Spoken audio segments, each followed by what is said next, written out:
प्रश्न क्या लिखा हुआ है, एपी ज्ञात करें जिसका तीसरा पद 5, A3 यानी तीसरा पद मतलब A3 5 और सातवां पद 9। तो हम लोग एपी ज्ञात करना है। क्या ज्ञात करना है हमको? ज्ञात करना है। क्या हमको ज्ञात करना है? एपी ज्ञात करना है, मतलब समांतर श्रेणी हमको ज्ञात करना है। पहले हमको ए और डी निकालना होगा। हमको क्या लिखा हुआ है? तीसरा पद। कौन सा पद? तीसरा पद। तो हम लोग कहेंगे A3 बराबर 5। A3 को हम लोग कैसे लेंगे? A प्लस 2D बराबर लिखेंगे हम लोग 5। ये मेरा इक्वेशन नंबर 1 हो जाएगा।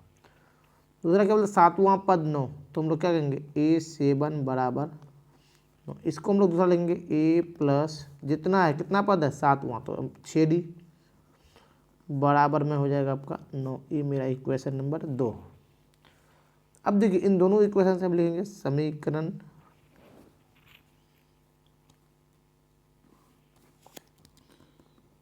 समीकरण 1 व 2 से। अब इन दोनों समीकरण से क्या होगा? हम लेंगे A प्लस 2D बराबर 5। दूसरा लेंगे हम लोग A प्लस 6D बराबर 9। इसको 2, दोनों को काटेंगे, माइनस में 4D बराबर -4। तो D बराबर मेरा कितना हो जाएगा? 1। D का मान कितना आया? 1। अब हम लिखेंगे D का मान समीकरण 1 में, समीकरण 1 में रखोगे D का मान, तो समीकरण 1 क्या है? A प्लस 2D बराबर 5। तो यहाँ लिखेंगे हम लोग 2D बराबर 5। D कितना है? 1। तो A प्लस 2 इंटू 1 बराबर 5। तो हम लोग A बराबर कह सकते हैं 5 माइनस 2। तो A बराबर 3।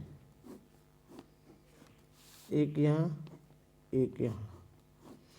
अब हमको A2 लिखना है। तो बताइए हम लोग A2 कैसे लिखेंगे? A2 बराबर लिखेंगे A प्लस D, है कि नहीं? तो A कितना है मेरे पास? 3। D कितना है? 1। तो 3 और 1 4। A3 लिखेंगे हम लोग। तो क्या लिखेंगे? A plus 2D। A कितना? 3 प्लस 2 गुना 1। तो 2 1 के 2 और 3 5। A4 बराबर क्या लेंगे हम लोग? A plus 3D।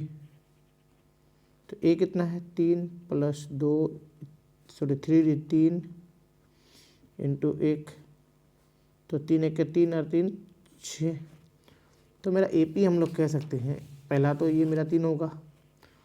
तो हम लोग लेंगे AP बराबर 3। A2 कितना है? 4। A3 कितना है? 5। A4 कितना है? 6 ... ये हो जाएगा आंसर। Thanks for watching.